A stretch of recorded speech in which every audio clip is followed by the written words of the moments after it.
నమస్తే తాత గారు. 2024లో ఏపీలో సీఎం కింద ఎవరు రాబోతున్నారు? చంద్రబాబు నాయుడు గారు రాబోతారు అనుకుంటున్నామండి మేము. మరి రాబోయే 30 సంవత్సరాల పాటు నేనే సీఎం అవుతానన్నారు జగన్. అమౌంట్ జగన్ మనం మేమందరం చేస్తే అవుతారండి, లేకపోతే అవుతారండి. మన తక్కువ చేసేయండి చేద్దండి. ఇవన్నీ మొత్తం సూపర్గా అదిలో పోయింది రేట్లు. ఈ రేట్లు చూసండి అందరూ ముట్టుకోరండి. నెలకి పింఛన్ ఎక్కడ కొట్టడం ఉందండి. అదండి.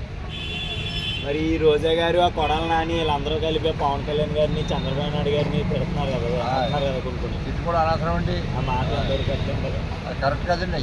అవి తప్పండి ఆ మాటలు. చంద్రబాబు నాయుడు గారిని అరెస్ట్ చేశారు కదా, అది ఎంతవరకు కరెక్ట్ అనుకుంటున్నారు? అది తప్పు కరెక్ట్ చేశారండి.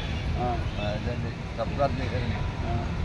ఇప్పుడు ఈ వాలంటీర్ వ్యవస్థ, ఈ అమ్మఒడి ఇవన్నీ ఉన్నాయి కదా, అన్నీ బాగా వస్తున్నాయి. అన్నీ బాగా.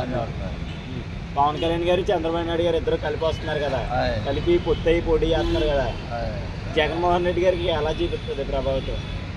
దెబ్బ ఉంటుందండి. దెబ్బ ఉంటుందండి. ఒక్క మాటలో 24లో ఎవరు గెలుస్తారు అనుకుంటున్నారు? మాట్లాడే చంద్రబాబు